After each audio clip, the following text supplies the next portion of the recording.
Bien, buenas tardes. Bienvenidos al Museo Arqueológico Nacional.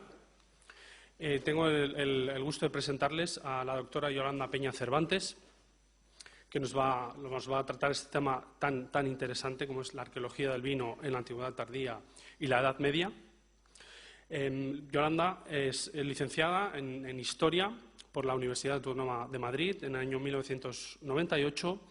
Ha sido también becaria de investigación en la misma universidad, en la beca FPU entre los años 2001 y 2005, siendo doctora en arqueología en la misma Universidad Autónoma de Madrid y premio especial de doctorado en el año 2008. En la actualidad es investigadora principal del proyecto de investigación El artesanado y el comercio en la ciudad de Barquino, estudio de sus evidencias arqueológicas en época romana, financiado por el Ayuntamiento de Barcelona. Es asimismo miembro del Grupo de Investigación Paisajes, Arquitecturas y Cultura Material en la Iberia Antigua de la UNED y miembro del equipo arqueológico del Yacimiento de Carranque desde el año 2005.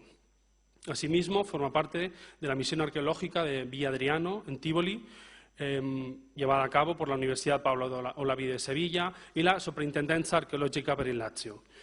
Es profesora tutora de la UNED, asimismo, ya me ha comentado que hay algunos alumnos suyos entre el público, en la asignatura Historia de la Cultura Material del Mundo Clásico del grado de Geografía e Historia de la UNED.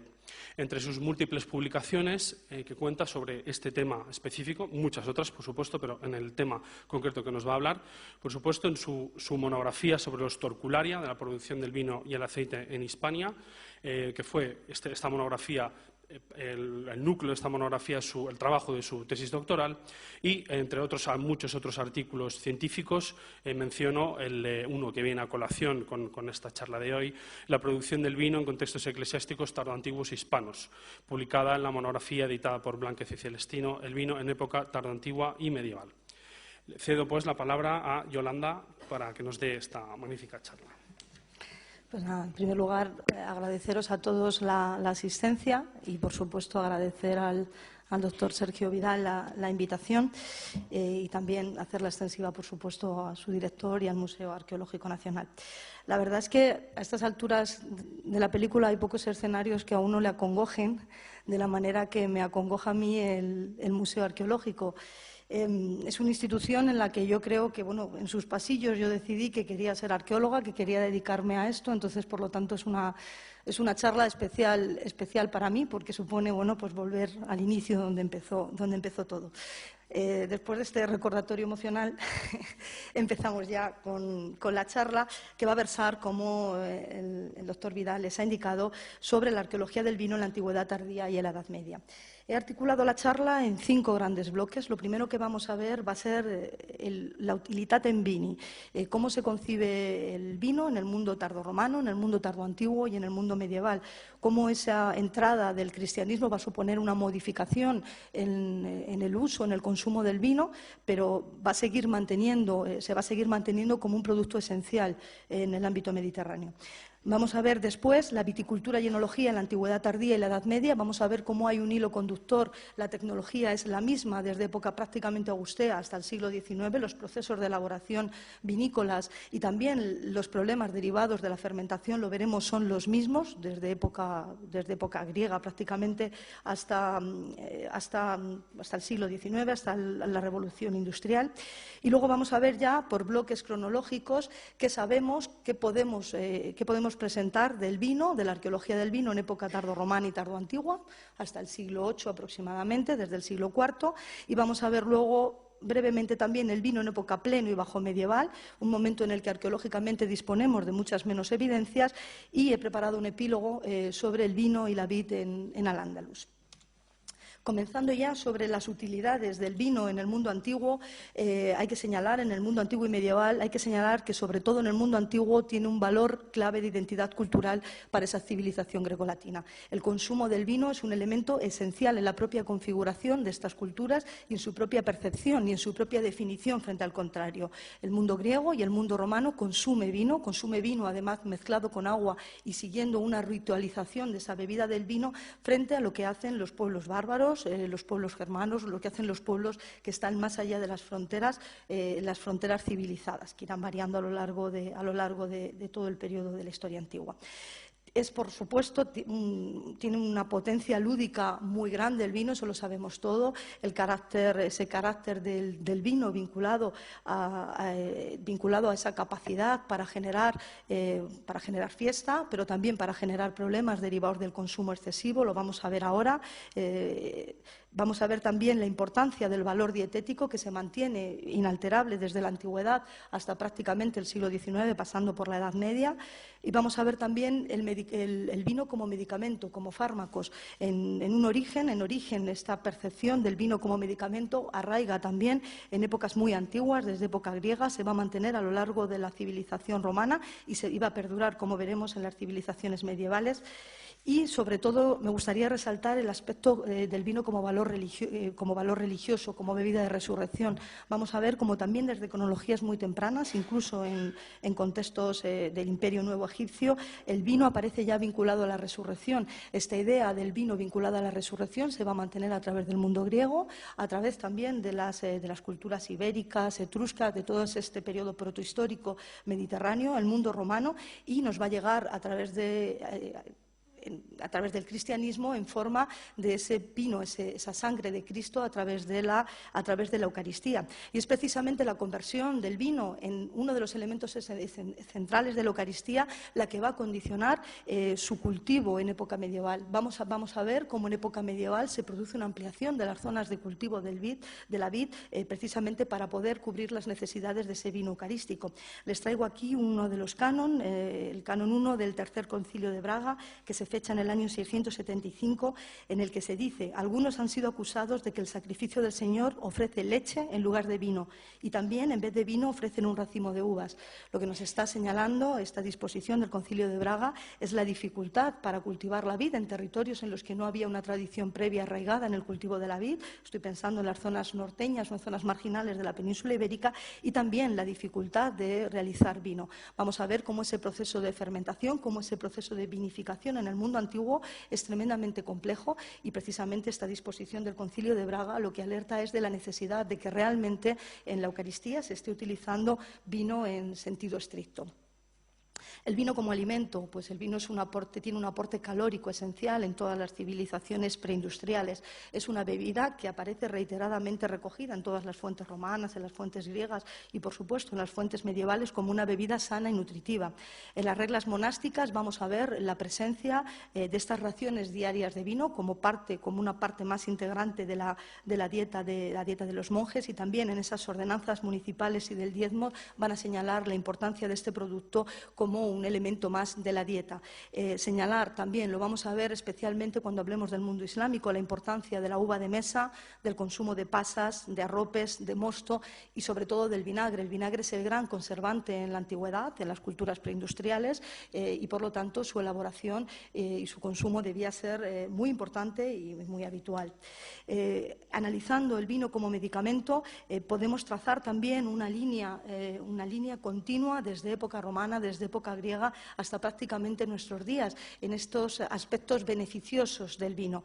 Me encanta y me gusta resaltar siempre el texto de Plinio en el que dice: apenas si el poder de los dioses puede igualar los beneficios que el vino aporta.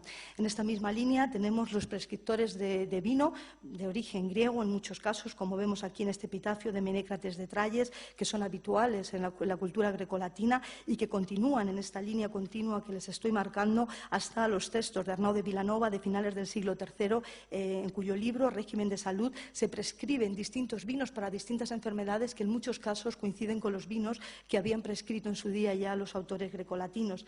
También Prisciliano, saben, vinculado a una corriente ascética profunda, afirma que el vino es causa de toda lujuria, por lo que hay que abstenerse de él, de modo que solo debe permitirse en caso de enfermedad, y eso de manera módica. A pesar de que el vino es el origen, como le señalaba, por ese carácter estupefaciente de la lujuria y de muchos problemas derivados de su consumo, en caso de enfermedades es necesario recurrir a las virtudes curativas del vino.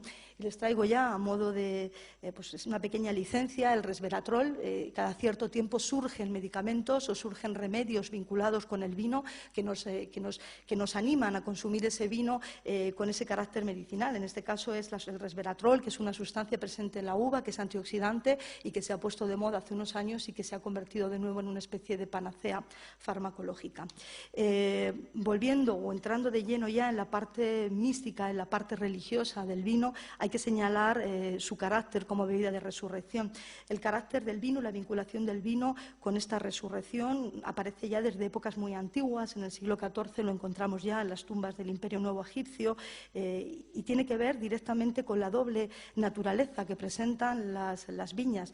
Vemos como en invierno las viñas se agostan, están prácticamente a la vista de cualquier espectador, aparecen inertes, muertas completamente, y como cuando llega la primavera, mágica, misteriosamente, dentro de esa mentalidad antigua, van a resurgir con toda esa exuberancia. Igual sucede con la vid y con el vino. La vid es un producto inocuo, la uva es un producto inocuo que uno le puede dar a los niños sin ningún problema, y de repente, en la mentalidad antigua y también en la mentalidad medieval, de forma casi mágica, se produce una serie de transformaciones que todavía, hasta época de Pasteur, no podemos codificar, que hacen que ese producto inocuo se convierta en una bebida transgresora, en una bebida con un alto componente estupefaciente como es el vino, en una bebida mágica al fin y al cabo. Este carácter de resurrección aparece también vinculado a la vid, aparece recogido por supuesto por el cristianismo, que a la hora de determinar su bebida icónica precisamente va a elegir el vino como representación de la sangre de Cristo en el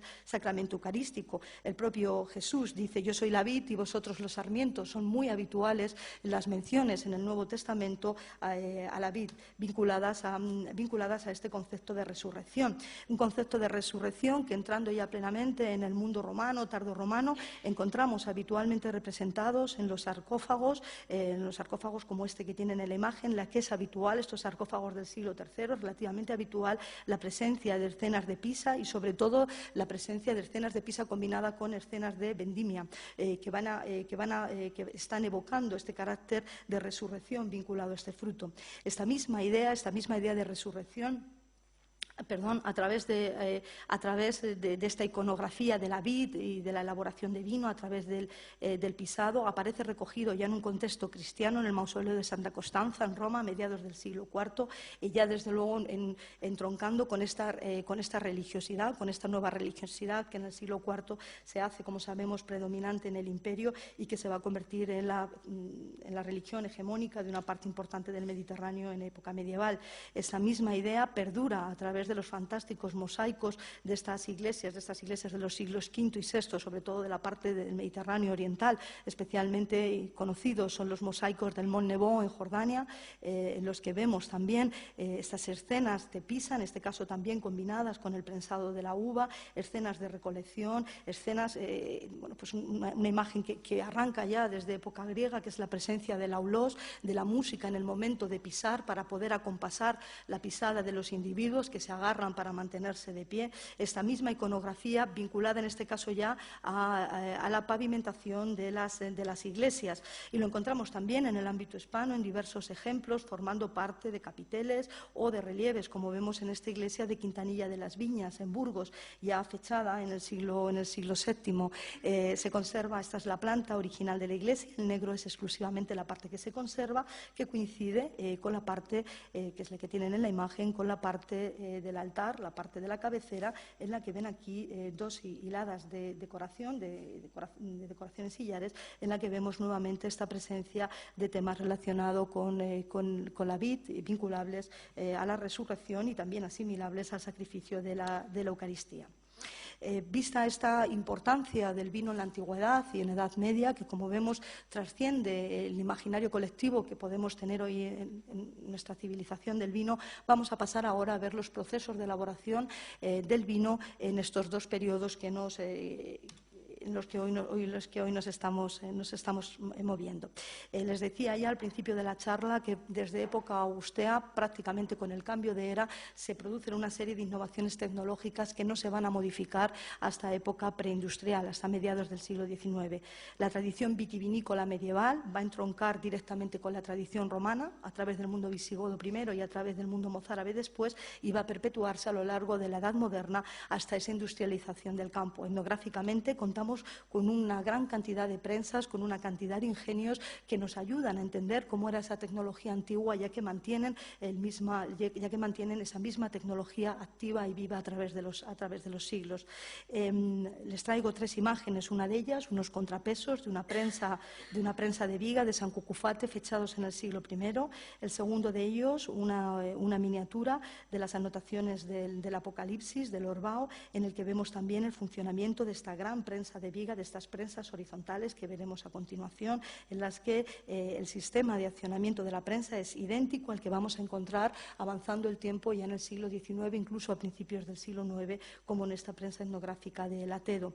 Va a haber esa pervivencia tecnológica desde época romana hasta el siglo XIX. Tan solo los descubrimientos de Pasteur vinculados a la fermentación del vino van a modificar los principios de vinificación tradicionales, y tan solo la industrialización va a suponer una modificación de los sistemas de extracción con la inclusión de nuevas tecnologías. Pero, como les digo, hasta prácticamente mediados del siglo XIX podemos mantener estos principios enológicos prácticamente sin modificaciones. Si empezamos a analizar el proceso de elaboración del vino, el vino surge de la fermentación que se produce de forma natural de la oxidación del azúcar contenida en la uva tras su estrujado.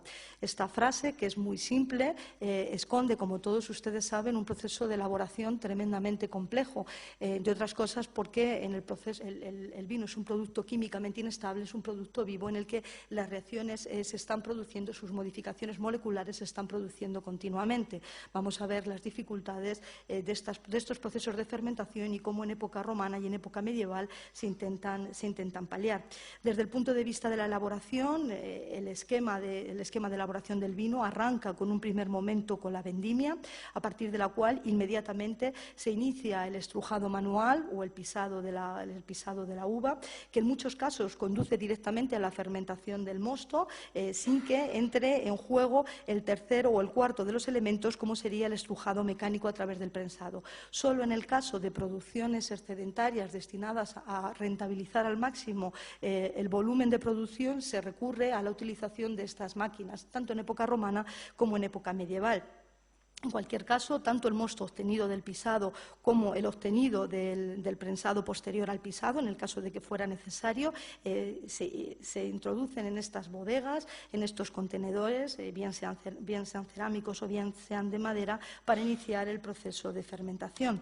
Las escenas de vendimia son muy habituales en el mundo, tanto en el mundo romano como en el mundo medieval. De hecho, van a ir directamente vinculadas a esa simbología de producción de vino desde el mundo griego, pasando por el mundo romano cristiano, como veíamos en el mausoleo de Santa Costanza, como a través de los mesarios medievales, que vamos a ver también brevemente en la charla de hoy. El mes de septiembre siempre en todos estos mesarios va a quedar vinculado a la vendimia, precisamente porque la vendimia es una de las grandes fiestas del año y es además también uno de los grandes periodos de trabajo vinculados al ciclo agrario, que va a depender, en el que se va a requerir mucha mano de obra añadida. Va a haber toda la comunidad va a participar de este proceso de vendimia. En muchos casos, incluso las mujeres que tradicionalmente permanecen al margen de ciertos trabajos del campo, también la mano de obra femenina va a jugar un papel esencial en este proceso de vendimia. Toda la comunidad va a trabajar en esta recogida de la uva, que tiene que circunscribirse a un tiempo y a un periodo, como ustedes saben, concreto.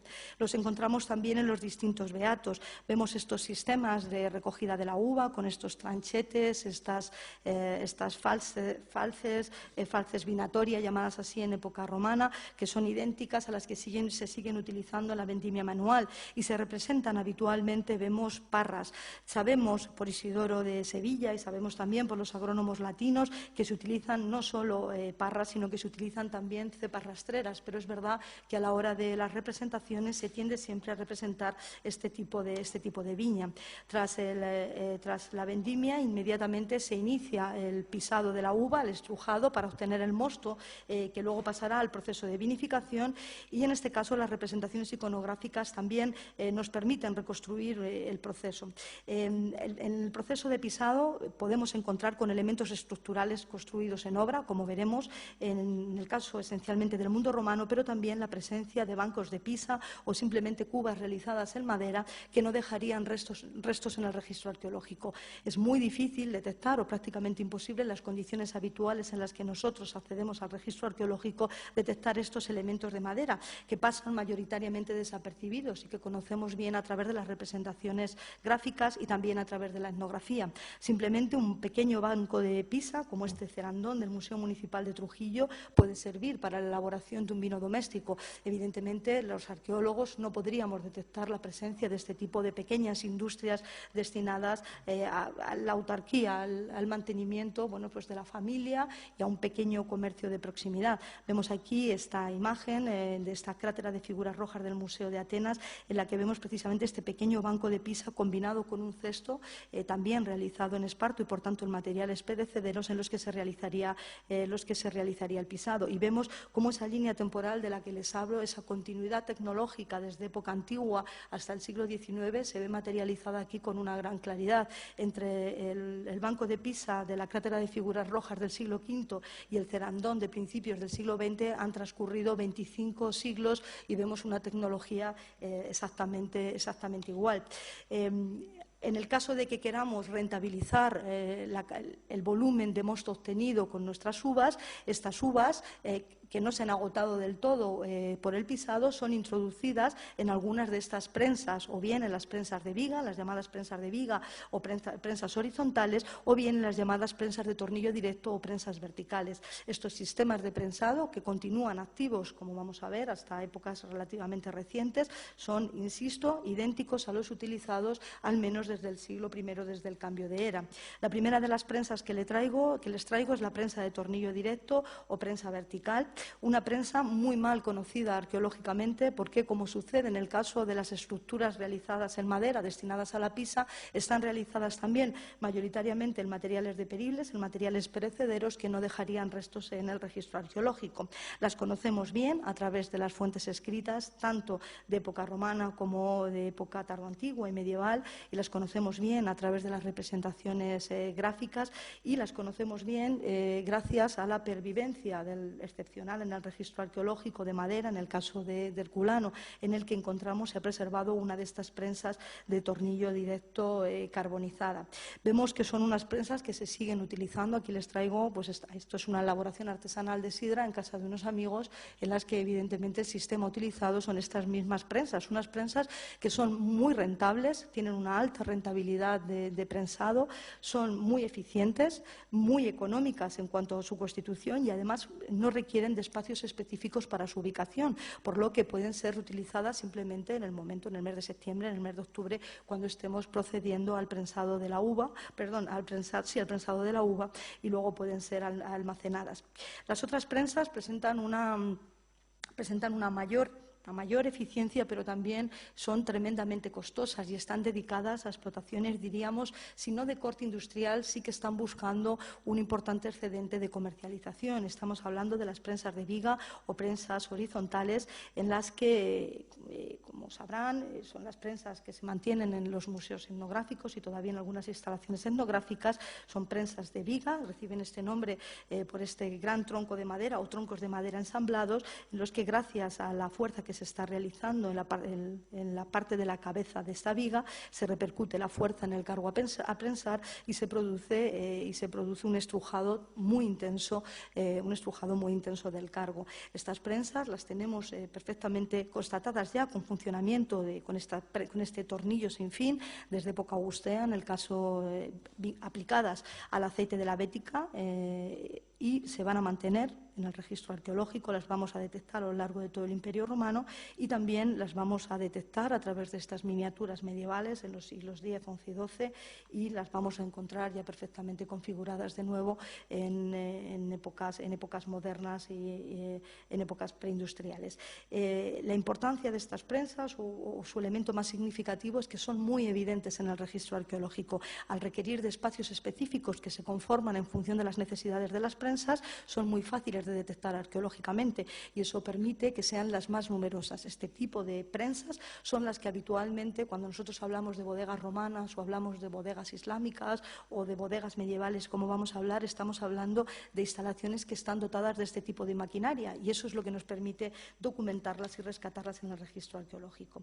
Tras el estrujado de la uva, ya sea exclusivamente por el pisado o ya sea combinando pisado y prensado para incrementar el beneficio de la uva, se inicia el proceso de vinificación, que sin lugar a dudas, como todos ustedes saben, el momento más complejo, es el momento místico en la antigüedad y en la Edad Media, en el que se pasa del mosto azucarado, se pasa a una bebida alcohólica.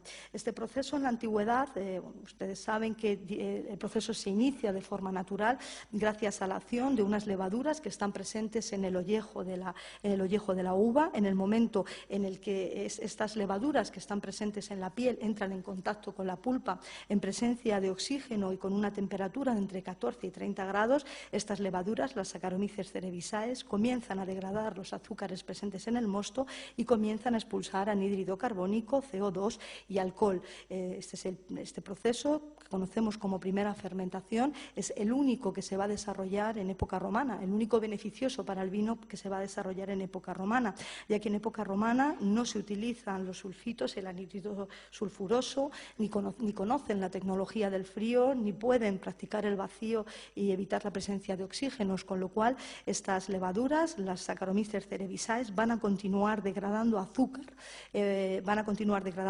y produciendo alcohol hasta que ya no queda azúcar en el mosto, y en este momento, cuando estas levaduras cesen en su trabajo, van a ser las bacterias acéticas las que van a comenzar el proceso de degradación del alcohol y su conversión en ácido acético, en avinagramiento, con lo cual van a llevar necesariamente a que el vino se eche a perder.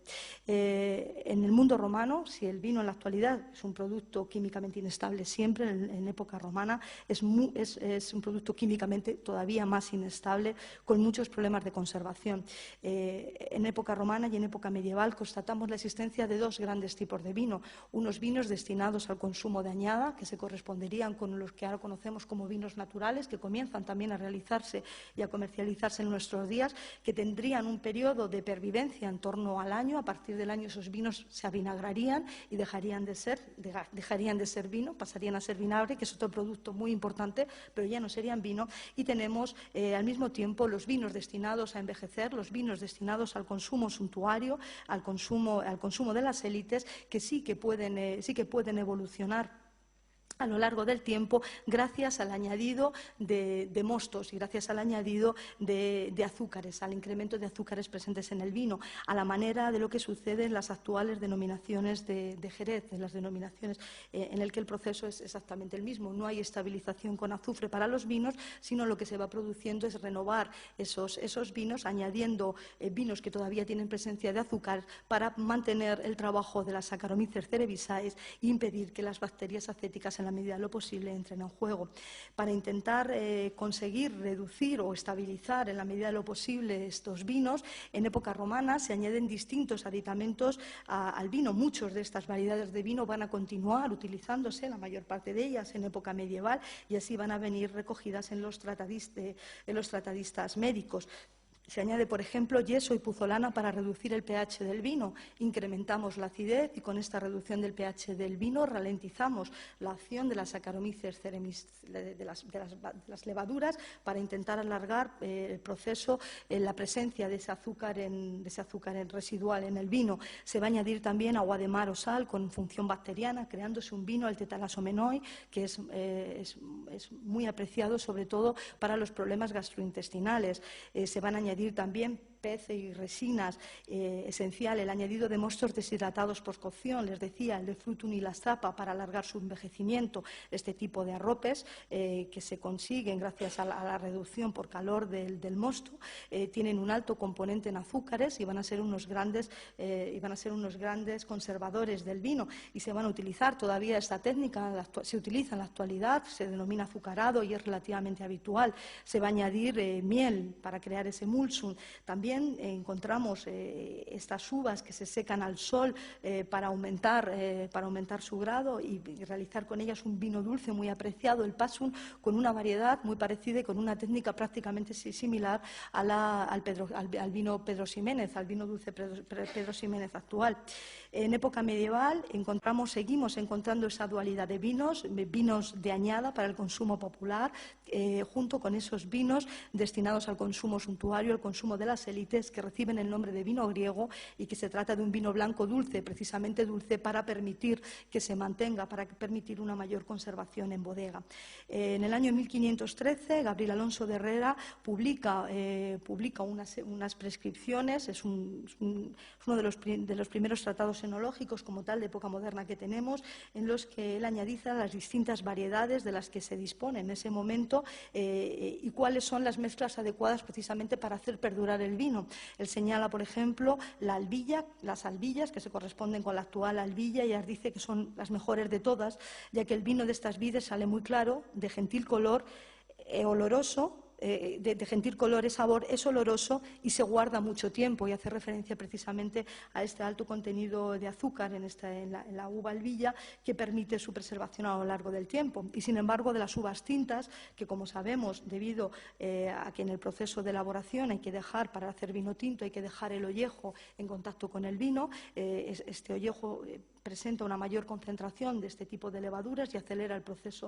proceso de destrucción del vino, por lo cual solo los vinos de añada se pueden realizar en tinto. El mismo, hablando de la uva del aragonés, que parece vincularse, según ciertos autores, a la garnacha tintorera, dice que es un vino de mucho llevar, es decir, tiene una gran producción, una gran rentabilidad, pero de poco durar. Está hablando de estos vinos tintos que, como les digo, debido a que necesitan la presencia del ollejo en la fermentación, incrementa la actividad de esas bacterias, el número de estas levaduras, y por lo tanto acelera el proceso de fermentación, no pudiendo en líneas generales mantenerse más allá del año. Es verdad que la garnacha tintorera es una de las pocas variedades, como saben, en las que existe color también de color de la pulpa. El tanino no solamente estaría en la piel, sino también en la pulpa, y posiblemente podría dar elaboraciones rosáceas incluso tras la retirada del ollejo.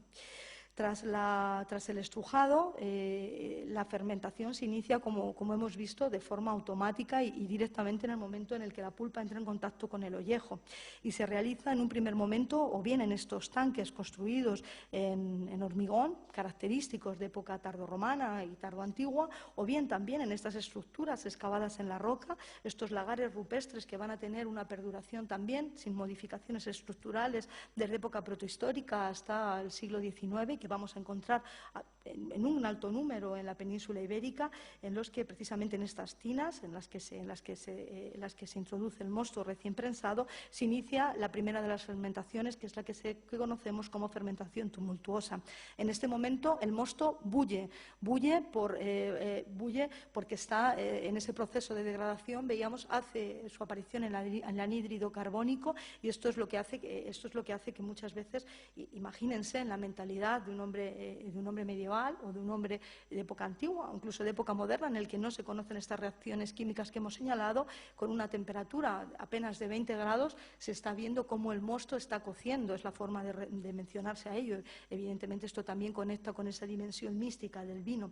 En este proceso, que suele durar entre 7 y 8 días, depende de la cosecha, de la variedad y, evidentemente, del grado alcohólico, se degrada aproximadamente el 90% del azúcar contenido en el vino. A partir de este momento se produce el trasiego de este vino hacia los contenedores definitivos de vinificación. Un trasiego que aparece recogido habitualmente en estos mensarios medievales que vamos a ver a continuación, que lo fijan en el mes de octubre, dejan el mes de septiembre para la vendimia, el mes de octubre ya para realizar el trasiego, y como vemos en los ejemplos que tenemos documentados iconográficamente de esta época pleno medieval, lo que nos vamos a encontrar va a ser el trasiego hacia tinas, hacia toneles de madera. Sin embargo, sabemos por las fuentes escritas y también por la propia arqueología que se van a utilizar tanto estos toneles en esta fermentación como estas tinajas semienterradas o parcialmente enterradas que arrancan ya de época tardorromana y que se van a seguir manteniendo. Tanto en época tardorromana como en época tardoantigua debemos imaginar que los procesos de fermentación, de reposo en bodega de este vino, ya sea para el consumo de añada, se abriría aproximadamente, según la tradición romana, en el mes de abril este vino joven para consumirse, o ya sea para envejecimiento, se realizaría tanto en contenedores cerámicos, estos tipo dolia, que van a derivar en las tinajas actuales, o bien en las cupae, que van a derivar en los toneles actuales. Centrándonos ya en la evolución cronológica de esta producción, de la arqueología del vino empezamos por la época tardorromana y tardoantigua específicamente, vamos a señalar distintos fenómenos que hoy en día podemos contemplar con claridad. Uno de ellos es la proliferación de bodegas formando parte de las grandes haciendas rurales, del mundo romano. Estas vilae, de las que sin duda habrán oído hablar, que aglutinan, son explotaciones agropecuarias que presentan también una zona residencial que para el siglo IV es monumental y está vinculada con un concepto de ocio y de disfrute en el campo similar al que se podía encontrar en la ciudad para cronologías anteriores, hace que en estos grandes dominios habitualmente aparezcan estructuras destinadas a las transformaciones vitivinícolas, incluso de gran calado, como vemos en el caso de esta gran bodega de Torre Palma en Porto Alegre. Aquí vemos este gran contrapeso que accionaría una prensa de viga, como las que hemos visto, estas grandes prensas horizontales y estos grandes espacios destinados a recibir el mosto y a realizar esa primera fermentación con una capacidad cada uno de ellos de 18.100 litros, lo que nos está hablando de una gran capacidad económica para esta vila portuguesa. Otro de los ejemplos que les traigo no podía ser de otra manera, el ejemplo de Carranque, ha señalado el doctor Vidal, que pertenezco junto con Virginia García Antero, Eva Zarco, que está hoy en la sala, y Carmen Fernández Ochoa, al equipo que excava y que investiga en esta villa desde el año 2005. Y en el proceso de nuestras investigaciones hemos encontrado también una zona de elaboración de aceite amplia y una zona más pequeña de elaboración de vino que tienen en la imagen, que se vinculan a este momento de gran expansión de la villa del siglo IV, en el que vemos se produce la monumentalización. Es decir, en este momento las villas se están monumentalizando, se están insertando elementos de prestigio como mosaicos, termas, espacios triclinares o ecus, y al mismo tiempo están incrementando también su capacidad económica, como vemos a través de la aparición de estos sistemas de elaboración de vino. Otro de los fenómenos que vemos con claridad en este mundo tardorromano, llamémoslo así, del siglo IV, del siglo V, es el proceso de concentración de la propiedad que se hace evidente con la aparición o con la reutilización de espacios, en principio residenciales, de estas vilas con fines productivos. Este fenómeno, que se detectó en principio con mucha claridad para la zona catalana, comenzamos a ver que es un fenómeno generalizado para toda Hispania y se materializa, creo que con claridad, en el fantástico yacimiento de Premià de Mar, en Can Farrerons, abierto recientemente al público, en el que vemos una villa monumental, la zona residencial, la part urbana, la part destinada al alojamiento del dominus del señor, en la que vemos un complejo termal, un triclinio y un gran espacio central, un gran peristilo octogonal. Esta villa pierde esa función residencial y se convierte exclusivamente en un núcleo productivo agropecuario en este proceso de concentración de la propiedad. Posiblemente esta villa será asimilada por un dominio más amplio y se quedaría simplemente vinculada a esta función agropecuaria.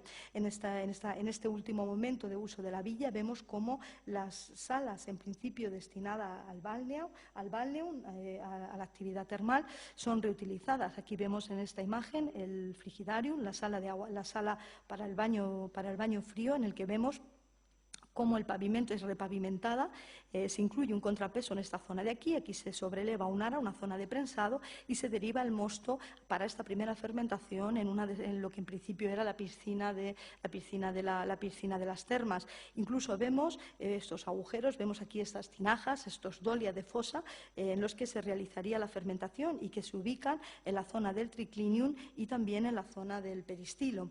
Vemos también en este momento, y a partir del siglo IV y con fuerza en el siglo V, la elaboración de vino en contextos eclesiásticos. Especialmente interesantes son los recientes hallazgos en Aruki, en Vila da Moura, de unas inscripciones, de unos dolia, de unas grandes tinajas que ven en la imagen, también en este caso prácticamente completamente enterradas, en las que llevan estampilladas en la propia cerámica 4 cartelas enfrentadas 2 a 2 en las que se lee Ecclesia Santa María la Cantensia Agrippi. Unos sellos similares, en unos dolias similares, se habían encontrado hace 20 o 30 años en Monte da Salsa. Ambos yacimientos se encuentran en una distancia aproximadamente de 30 kilómetros.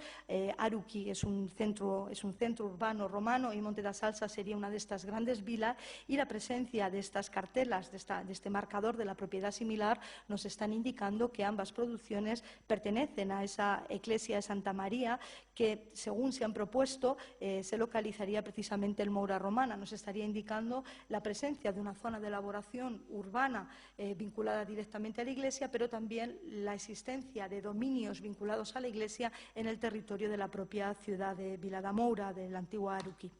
Encontramos también la elaboración de vino vinculada a contextos eclesiásticos, en este caso urbanos, a partir también del siglo IV. Contamos con distintos ejemplos en la península ibérica que se van incrementando conforme vamos avanzando en nuestro conocimiento. Los ejemplos de Valencia, en la plaza de la Almoina, en la que vemos vinculada a este complejo eclesiástico que será el núcleo de la sede episcopal posterior, la presencia de una pequeña prensa posiblemente destinada a elaborar el vino eclesiástico, el vino que se utilizaría en las liturgias eucarísticas, y vemos también esta vinculación de forma clara en la zona del Francolí, a las afueras de Tarraco, en la Basílica Septentrional, vemos una instalación vinícola también vinculada a este complejo eclesiástico. En este caso, el caso de Tarraco se fecha a principios del siglo V, mientras el caso de Valencia se ha fechado a mediados del siglo IV. Similar sería el ejemplo de Barqui, de Barcelona, que no les he traído aquí por ser el más conocido de todos. Ya en el mundo visigodo constatamos también la pervivencia de estos sistemas de prensado con estas prensas de viga horizontales y su vinculación también a núcleos religiosos, como sucede en el caso del poblado visigodo del Bobalar, con una cronología de entre el siglo VI y VII de funcionamiento, en el que vemos aquí este gran contrapeso, en el que se produciría, en el que se insertaría el mecanismo de tornillo que propiciaría la bajada de la viga y la zona de prensado. Vemos aquí la restitución de este pequeño poblado, en el que la zona de la prensa aparece muy cerca del ámbito basilical. Otro de los yacimientos, en este caso que han dado un mayor número de prensas en época visigoda, es el yacimiento del Tolmo de Minateda, en Ellín, en el que a lo largo de toda esta meseta del cerro encontramos diversas instalaciones de prensado, hasta 20, que presentan una peculiaridad. Están excavadas en la roca, pertenecen a esa categoría que hemos visto antes levemente de esos lagares rupestres que les decía tecnológicamente pueden ser tanto de época protohistórica como prácticamente de época moderna o casi contemporánea. Estos lagares rupestres presentan la dificultad añadida de poder datarlos cronológicamente cuando no aparecen vinculados a contextos estratigráficos claros. En muchos casos han planteado dificultades en las dataciones. En el caso del Tolmo de Minateda, después de un periodo en el que la investigación no estaba muy claro si estos lagares pertenecían a la fase protohistórica o a la fase visigoda o incluso a la fase miral, en los últimos años el equipo de investigación, a la cabeza del cual se encuentra Sonia Gutiérrez, parece que empieza a datar estos lagares rupestres con certeza en época visigoda, con perduraciones en época islámica. A partir del siglo V lo que vamos a detectar va a ser una caída generalizada del volumen de datos disponibles para analizar la producción de vino en la península ibérica. Este hecho se debe, yo creo, a 3 factores esenciales. Por un lado, el incremento en la utilización de sistemas simples de estrujados. Se van a intensificar las pequeñas producciones domésticas, autárquicas, que no van a necesitar de esta gran tecnología, que es la que podemos detectar arqueológicamente, y que se van a centrar solo en el uso de pequeñas estructuras de prensado o en el uso de pisado o en pequeñas prensas de bastidor, de esas prensas verticales de las que hablábamos. Vamos a ver también la dificultad en la datación de la cultura material asociada a época tardoantigua, no contamos con ítems, con materiales arqueológicos que nos permitan asegurar estas cronologías, y yo creo que también tiene que ver con el atraso en el desarrollo de la arqueología medieval en nuestro país, que es verdad que en los últimos 10, 15 años estamos avanzando mucho, pero todavía estamos lejos de lo que sucede en otros ámbitos europeos, sobre todo específicamente en el caso de la arqueología de la producción, que, como se puede imaginar, es la hermana pobre de la arqueología medieval, está la arqueología de la producción. Entrando en el vino en época pleno y bajo medieval, nos vamos a encontrar precisamente con esta carencia de datos provenientes de excavaciones fiables que nos permitan analizar estos procesos de elaboración directamente en estas instalaciones. Sin embargo, contamos con una información iconográfica, en este caso de primer orden, que nos permite reconstruir cómo es esta tecnología vinícola. Esencialmente, dos fuentes, los mensarios o los menologios, los calendarios agrícolas, y las miniaturas de los comentarios del Apocalipsis de San Juan, en origen realizadas por el Beato de Liédena, pero que nosotros evidentemente conservamos la parte de los beatos de los siglos X, XI, incluso XII. En cuanto a los mensarios o menologios, el más conocido de todos y el más espectacular, sin lugar a dudas, es el del Panteón Real de la Colegiata de San Isidro de León. Aquí ven en el intradós de este arco. Se desarrollan estos calendarios, los que cada uno de los meses va marcado con una de estas tareas agrícolas, estas tareas agropecuarias, y, como les digo, en el caso de estos mensarios y menologios, siempre el mes de septiembre aparece vinculado a la vendimia, y en muchos casos aparece también el mes de marzo vinculado a las labores vitivinícolas, en este caso, en el caso de la poda. Contamos con muchos ejemplos en la iconografía hispana de estas iglesias románicas en las que se recogen estos mensarios, bien sean formas escultóricas o bien en pinturas en el interior de la iglesia, en las que sistemáticamente se reproduce esa vinculación del mes de septiembre con el mes de la vendimia, el mes de septiembre con el mes de la vendimia, como vemos también en el caso de la Catedral de San Gimignano de Módena. En vez de la vendimia, lo que se está representando es el pisado para este mes de septiembre, y es habitual también la presencia en el mes de octubre de esas labores de trasiego, como ya les decía, en la fase de elaboración del vino. Uno de los mensarios más espectaculares desde el punto de vista de los trabajos de la viña es el que encontramos en la iglesia de Campisábalos, en Guadalajara, del siglo XIII, en la que vemos en el exterior de la iglesia, trabajados en sillares, encontramos este mensario. Este sería el mes de enero y este sería el mes de diciembre, en el que vemos hasta 5 de los meses vinculados a labores de la viña. En febrero, el descalce, se ara alrededor de la viña para favorecer un primer contacto, una primera entrada de oxígeno en contacto con las raíces. Ya específicamente la cava en marzo, en abril la poda, por supuesto en septiembre la vendimia, y en este caso, no sabemos muy bien el motivo, el trasiego se desplaza, en vez de en el mes de octubre, como hemos visto que era lo habitual, al mes de diciembre.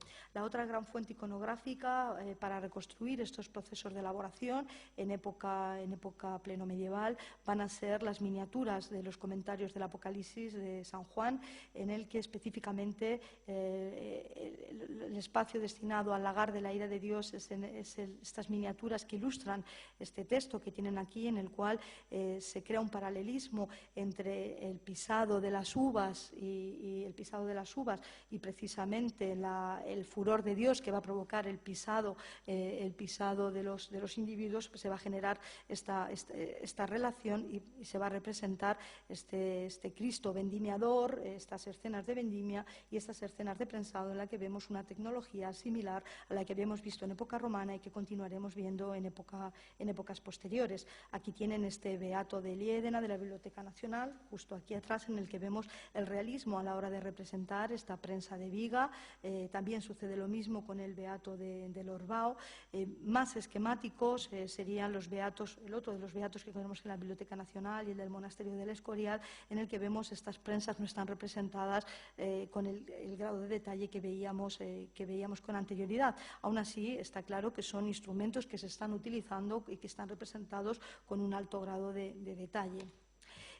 Para acabar ya muy brevemente, una intrusión en época bajo medieval, y por hacer un guiño también a una de las piezas que se conservan en el museo, la importancia de la pintura gótica en los banquetes del Nuevo Testamento, entre los que destacan esas bodas de Caná que aparecen abundantemente representadas, como en la iglesia de San Salvador, en Ejea de los Caballeros, en Zaragoza, que tienen esta imagen y que vemos también representada en una plaquita de marfil del Arca de San Felices de San Millán de la Cogolla, en este caso con una cronología más antigua del siglo XI, en el que vemos esta escena en el fondo de un banquete de época medieval, en el que vemos estas jarras vinculadas directamente con el consumo del vino. Podríamos analizar la importancia del vino también en el Nuevo Testamento, su presencia constante en el Nuevo Testamento, pero evidentemente excedería las posibilidades de esta charla. En los últimos años se está insistiendo mucho en la arqueología del paisaje, en la arqueología de la producción para estas épocas medievales. Comenzamos a ver proyectos serios, proyectos auspiciados dentro de esta arqueología moderna en la que se busca los estudios carpológicos, polínicos y de ocupación del territorio, y les traigo un ejemplo como es este de la granja cisterciense de la Noguera del siglo XV. Es una granja que depende de la abadía de San Prudencio de Montelaturce y que está siendo excavada y financiada gracias al patrocinio privado de las bodegas Vivanco, y el proyecto está todavía, hay algunas publicaciones realizado por Juan Manuel Tudanca y Carlos López de la Calle, quienes están dando unos interesantísimos datos. Se ha localizado una de estas prensas nuevamente de viga accionadas por tornillos. Se ha localizado también, aquí la tienen, la bodega en la que se dispondrían estas cubas, en principio de madera, en las que se realizaría la fermentación. Y por último ya, no quiero cansarles más de lo necesario, vamos a hacer vamos a entrar brevemente en el vino y la vid, en Al-Ándalus, señalando primero cuáles son los motivos de la prohibición del consumo del vino. Entre los investigadores no hay un acuerdo sobre cuáles son los motivos en los que arranca esta prohibición. Se han barajado motivos económicos. El territorio de origen del Islam no produce vino, es un producto que hay que importar y era un lastre económico, con lo cual mejor se prohibía. Es también una forma de diferenciación de la nueva comunidad, que saben va a tener en estos primeros momentos un gran auge frente a los paganos. Es una forma de generar una identidad diferente que sirva como aglutinante cultural, y es también se ha interpretado como una actuación cultural drástica ante los efectos no deseados del vino. Si en el mundo griego y en el mundo romano se consiguen pautar, en la medida de lo posible, este consumo a través de las religiones de Baco, de Dionisos y a través de distintos preceptos culturales, en el mundo del Islam se opta directamente por una solución radical para evitar precisamente estos efectos negativos que debían ser mucho, igual que sabemos que sucede en la actualidad, ¿no? Es decir, el alcohol genera una problemática social con un consumo desmedido que todos conocemos. Para evitar este problema se cortaba de raíz. Posiblemente sea una mezcla de estos tres elementos y de otros muchos los que estén determinando esta prohibición del alcohol. Sin embargo, frente a esta prohibición radical del alcohol, en el Corán vemos un cierto consumo de vino. Tenemos algunas miniaturas excepcionales, es cierto, pero como esta del siglo XIII que se conserva en el Museo del Vaticano, en el que es incluso una mujer la que está recibiendo esta redoma, en la que posiblemente hay vino. No se sabe muy bien si esta miniatura es de Próximo Oriente o de Al-Ándalus, pero en cualquier caso nos está hablando de un consumo en banquetes de vino, un consumo que vamos a ver ahora es más habitual de lo que podría parecer a primera vista. A pesar de que se prohíbe este consumo de vino, en el caso de Al-Ándalus podemos constatar un consumo relativamente habitual de esta bebida. Posiblemente haya que tener en cuenta el alto grado de romanización del sustrato precedente, pero ya no solo el alto grado de romanización, sino el arraigo que el vino tenía en la península ibérica desde cronologías muy tempranas. Sabemos ya que se está realizando, las propias comunidades indígenas están realizando vino, como vemos en el caso de los lagares de las Pilillas en Requena, y está estudiando Asunción Martínez Valle ya en cronologías del 700 a.C., posiblemente con anterioridad, y se está viendo cómo hay en este momento ya tenemos un consumo amplio del vino, no solamente restringido a las élites, es decir, en el momento en el año 711 tenemos una tradición de 2000 años en el consumo de vino en la península ibérica que evidentemente no era fácil eliminar. También se ha señalado que la escuela jurídica maliquí, que es la que se asienta en el caso de Al-Ándalus, es relativamente tolerante en la lectura de las Sagradas Escrituras. A partir de época almorávide, en torno al 101, sí que las prescripciones y la vigilancia en el consumo del vino parece aumentar y la legislación es continua. Pero precisamente esta continua legislación lo que nos está indicando es que es una práctica habitual, si no, no se prohibiría reiteradas veces y con la profusión con la que se prohíbe. Conocemos bien el consumo del vino en las zambras, en estos banquetes que entroncan directamente con la tradición grecolatina. Contamos con un buen número de textos que nos hablan de este consumo. En este texto de I. Guzmán de Córdoba, él dice: allí fuimos de broma y desenfreno, ora con mozos, ora con mujeres, corrieron copas y hubo lo que hubo. Evidentemente, la escena que nos está transmitiendo es una escena similar a las que podíamos estar viendo en esos simposia de época griega o en esos convivia de época romana, ese consumo distendido y ese consumo suntuario vinculado además a ese desenfreno, a ese contenido erótico. Encontramos también algunas otras manifestaciones de este consumo de vino en Al-Ándalus, digo desde el punto de vista de la cultura material, como la zafa de Benetúser, que se conserva en el Museo de Artes Aplicadas de Valencia, fantástica, del siglo XI, en el que vemos también la inusual representación en este caso de un bebedor. Contamos con otras representaciones que nos están ilustrando precisamente este ambiente de banquete, que ya les digo aparece reiteradamente recogido en textos vinculables a la cultura andalusí. Incluso se sabe que Abderramán III tenía serios problemas con la bebida, es decir, las propias fuentes nos están indicando un consumo, sobre todo hasta esa irrupción de los imperios africanos, relativamente habitual y relativamente permisiva en Al-Ándalus. Vemos en esta imagen, en este caso es una copia de una miniatura realizada en 1273, vemos un contexto claramente de banquete, vemos la música, vemos las bailarinas, vemos además curiosamente cómo se está filtrando el vino para evitar el pozo que está recogiéndose en esta copa, y vemos en la parte de arriba cómo se están trajinando con las jarras de vino y se está bebiendo, y también vemos aquí estas ánforas, estos cántaros ya en época islámica en los que se contiene inevitablemente el vino. En el caso de Al-Ándalus, conocemos también un importantísimo desarrollo de la viticultura. Conocemos esos tratados andalusíes en los que se describe cómo se debe cultivar esa vid. Al-Idrisi describe en el siglo XI todo el territorio de Al-Ándalus plagado de viñedos. Hay una abundante legislación también sobre cómo plantar las viñas, cómo cultivarlas, cómo venderlas. Conocemos que cuando Fernando III conquista Córdoba en el año 1236, todos los entornos de la ciudad están rodeadas de viñas. ¿Cómo se puede explicar esto en una civilización en la que hay una prohibición evidente de consumo de vino?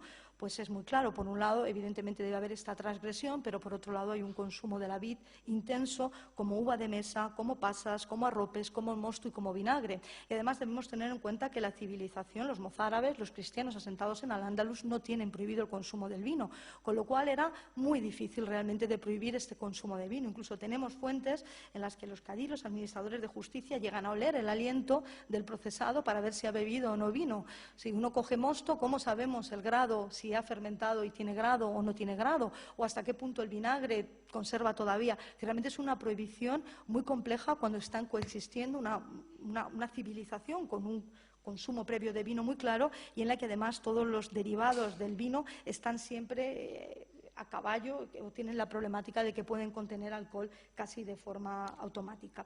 Les traigo aquí uno de los proyectos pioneros en estos tratados, en estos estudios sobre la viticultura en época andalusí, realizados desde la Escuela de Estudios Árabes del CSIS con estos investigadores. En diciembre, en otoño del año pasado, una fantástica exposición en el Jardín Botánico sobre la vid, el vino y el CSIC, específicamente a partir de la publicación de los datos obtenidos en estos estudios sobre la viticultura antigua. Y les traigo también algunas de las prensas. Empezamos a conocer cada vez más prensas de este tipo, prensas andalusíes, claramente vinculadas a prensas de viga, a prensas horizontales como esta de Fuente Álamo, la que encontramos el contrapeso, la zona de prensado y la zona posterior para anclar la viga, que tradicionalmente se han identificado siempre como destinadas a la elaboración oleícola.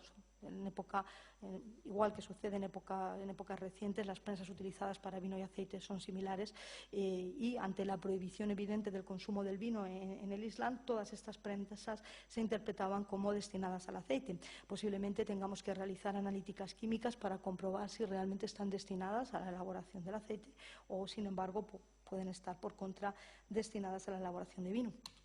Y eso es todo. Muchas gracias por su atención.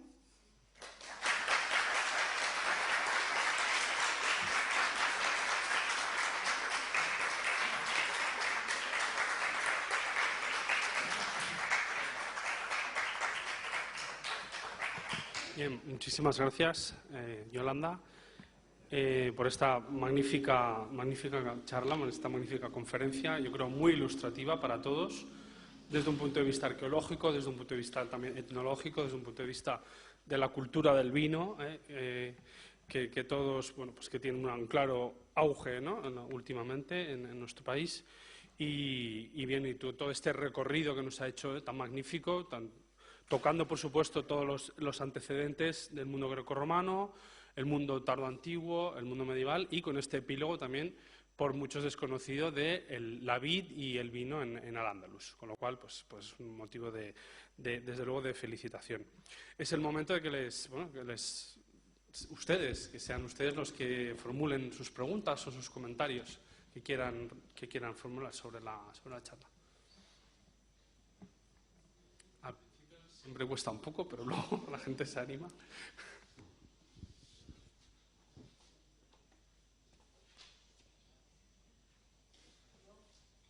Yo lo digo siempre, no sé si lo hago muy bien o muy mal, porque pocas veces me preguntan. Aquí tengo bastantes alumnos y cuando acabo la clase digo, por favor, preguntarme algo que parezca que tengo a alguien ahí y veo que vamos a seguir con la tendencia. Así que yo os animo, por favor, aunque solo sea por mi autoestima, que hagáis alguna pregunta. Bueno, si quieren empiezo yo. Bueno.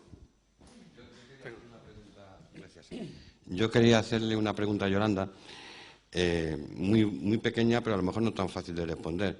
¿Cuál era el mejor vino, el antiguo o el de ahora? Bueno, yo creo que el vino es un producto cultural y es verdad que si vamos viendo cómo evoluciona el vino a lo largo del tiempo o cómo evoluciona simplemente en los últimos 20 años, nos daremos cuenta de que no hay vinos ni mejores ni peores, sino que son productos culturales. Posiblemente el vino que me guste a mí sea diferente del que le guste a Sergio. Yo siempre digo, por ejemplo, que nuestros padres eran la generación del tempranillo y nosotros somos la generación de la garnacha. Estamos todos los de mi generación pirados por la garnacha. La garnacha es mejor que el tempranillo. El proceso de elaboración, los gustos van cambiando, los paladares van cambiando y el vino es un producto cultural. Ahora, el vino antiguo, sobre todo ese vino de consumo de añada, debía ser muy complicado de mantener. Pero bueno, leí ahora, se están poniendo de moda los vinos que se llaman naturales, en los que no hay añadidos de sulfitos, no hay añadido de anhídrido sulfuroso, que son lo que realmente consigue estabilizar y lo que diferencia el vino antiguo del vino actual. Y leía que están aguantando incluso, claro, en botella, que ya tienen una reducción importante de oxígeno, hasta 3 años están conservándose, a pesar de que se pensaba que en un año iban a estar ya vinagrados. Incluso en algunos años también tiene que ver con la característica de la uva, son complicados. Lo que sí que tenemos que tener claro es que el vino antiguo, hay un vino joven y un vino de envejecimiento, un vino, digamos, suntuario, que tendría mucho que ver con el vino de Jerez, sería ese sabor. A mí personalmente los vinos olorosos por ahora no me gustan, a lo mejor dentro de 10 años me empiezan a gustar, ¿no?, porque también nuestro paladar va cambiando con nuestra edad.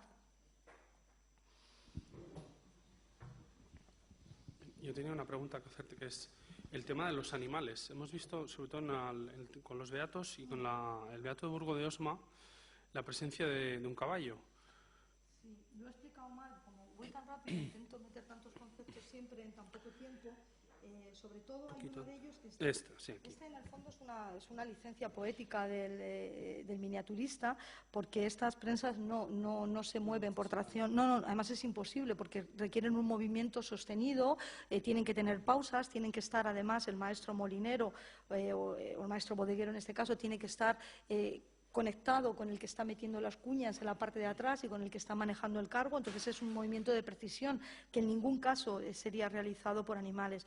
Lo que pasa es que la licencia es poética porque dice y echó las uvas en una gran cuba del furor de Dios y fue pisada la uva fuera de la ciudad y salió la sangre de la cuba hasta los frenos de los caballos del Apocalipsis. En esa salida que vemos muy clara en otras representaciones, como en esta del monasterio del Escorial, en el que vemos esa sangre o ese mosto que llega hasta los propios caballos, en este caso, en el del Burgo de Osma, o el miniaturista no había estado nunca en una bodega, o se toma la licencia de atar el propio caballo. Es verdad que no lo he comentado porque he pasado tan rápido por ello, pero no, en ningún caso, porque además es verdad que es un movimiento de precisión. Y aquí en estos dos ejemplos, que son las prensas, desde luego, que están representadas con mayor realismo, sobre todo en la Biblioteca Nacional, en la que vemos incluso la parte de la capilla, la parte del cargo. Estas prensas tienen que estar contrarrestadas en la parte superior de las edificaciones.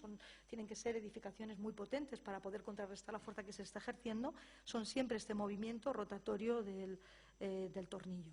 Siempre es tracción humana. Es verdad. Por tanto, una licencia del miniaturista. ¿Alguna otra pregunta? ¿En qué momento se pasa de la cerámica a la cuba de madera? Pues no hay una evolución cronológica, igual que ahora mismo no la ha habido. Tiene que ver mucho con las distintas regiones. En época romana, el problema de la cuba de madera es que arqueológicamente no la constatamos, no la documentamos, porque está realizada en madera. Aparte que las cimbras, los aros, no son metálicos hasta prácticamente ya es época moderna, cuando se convierten en metálicos, con lo cual están realizadas íntegramente en madera. Arqueológicamente son prácticamente indetectables. Lo único que podemos detectar en algunos casos son la presencia de estas calzas, como veíamos en el caso de Santes Creus, como veíamos en el caso de Santes Creus, de estas calzas que nos están indicando la presencia de estos toneles, pero son muy difíciles de detectar arqueológicamente. En época romana sabemos que se utilizan estos toneles, los tenemos representados habitualmente, los tenemos en el escena de taberna, los tenemos también en forma de cupas funerarias, de monumentos funerarios, es decir, había un uso muy habitual del tonel. Sabemos que para comercializar el vino, para vender el vino, sobre todo en mercados de interior, para salidas al exterior, marítimas o fluviales, tenemos el ánfora. Pero a partir del siglo I, incluso ya en el siglo II, incluso las ánforas comienzan a desaparecer en favor de los toneles, incluso para comercio marítimo. Sabemos que se utilizan como contenedores de comercio claramente. El problema es saber si se utilizaban también como contenedores de vinificación. En el mundo romano encontramos estos dolia de fosa encastrados como en esta reconstrucción de la bodega de Barcelona, que son grandes tinajas enterradas o semienterradas para mantener el vino a una temperatura constante. Encontramos también pequeñas tinajitas exentas que no estarían enterradas, que se llaman horcates, que no las he traído por no complicar más el discurso, y creemos que tenemos también, o en ciertas zonas conocemos el tonel, sobre todo en la zona de Alemania. El problema del tonel es que refrigera peor, entonces para ciertas zonas sería complicado utilizar toneles, porque además ahí no es como ahora, que tú les pegas un manguerazo o les metes frío y no hay ningún problema, incluso con barrica de madera. En época romana sería más complicado de enfriar y, sin embargo, la tinaja tiene mejor rentabilidad en zonas cálidas. Lo sabemos tradicionalmente. En La Mancha, por ejemplo, yo soy manchega y pues ahora metemos toneles ahora, pero hace 100 años eran inviables completamente. Entonces yo creo que el uso del tonel o de la barrica o de la tinaja, llamémoslo así ya en época medieval, va a depender de las tradiciones y de las regiones vinícolas. No hay un momento de sustitución y, de hecho, etnográficamente hay regiones en las que tenemos toneles desde siempre y otras en las que nos ha costado mucho, incluso se está volviendo a la tinaja, como sucede en La Mancha, ¿no? Que hay bodegas ahora mismo que están haciendo elaboraciones más tradicionales en las que se ha vuelto a este recipiente. ¿Alguna otra pregunta?